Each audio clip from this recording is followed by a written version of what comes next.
Hey, what's going on, everybody? This is Garrett Pizzini. Today we're going to be talking a little bit about resolutions and reconciliation, conflicts that we've experienced ourselves and how we overcame them, and as well as discussing how William Ury on this recent TED Talk, how his points of view relate with the text for our class. So jumping in, we're asked to define the difference between a resolution and a reconciliation. And in my opinion, a resolution is something that is just geared towards problem solving itself. It's simply a pragmatic approach. An example of this would be that shipping costs are too high right now at the company, and so the resolution is going to be to switch from a second day shipping option to a 3 to 5 day ground option. Um, and so, reconciliation has some similarity to that, but it definitely has its differences. And while it is similar in the fact that it proves to solve a problem, it is different in that it's in a social construct. This is something that is based upon relationships, and it's based upon cultural views and differences of opinions. And so whenever it comes to finding a resolution or a way to solve this problem, it's going to be with the idea of what's best for anyone that's vested inside the relationship, the community, the spouse, the friend, so on and so forth. Um, an example of my own, where I experienced some conflict was recently with a colleague, and we disagreed with, the proper procedure for cleaning tools after the job was over with. I like to get the tools cleaned directly after the job is finished on the job site, and that way, when we get to the shop, everything's taken care of.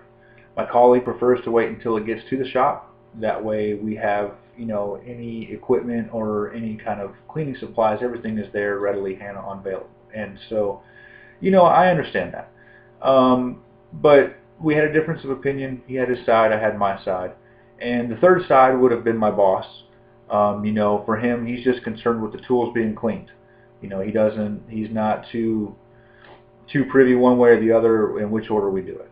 And an 18th camel for this situation would be that regardless if we cleaned it after the job was over on the job site or we waited until we got to the shop, the tools would be cleaned, and preparing for the next job, whenever we arrive for the next job site, the tools would be ready to go. So it's, we could have realized that we would have arrived at the same situation had we taken some time to kind of discuss it a little bit better. And directly illustrating that is a way that I could have gone to the balcony in this situation, and I could have had a different perspective. I could have found common ground with my colleague, and together we could have seen the bigger picture. That what we're doing ultimately is for all stakeholders involved. Not just ourselves, but the customers and everybody involved in the company. Um, so moving forward, it the last question asks us to relate William Ury's ideas and his thoughts with that of our text. And I like that his idea or his perspective of leadership was that he emphasized leading by example, and that it fosters trust and it fosters a unity, and the unity helps develop the third side, which is essentially all of us. Like there's both parties, and then there's the all-inclusive. And so I like that he touched base on that.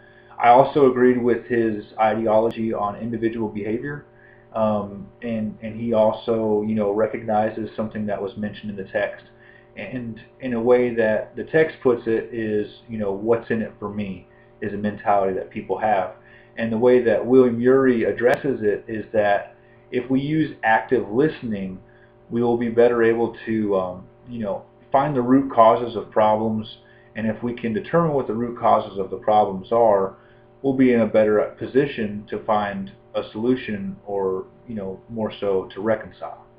So talk to you guys soon.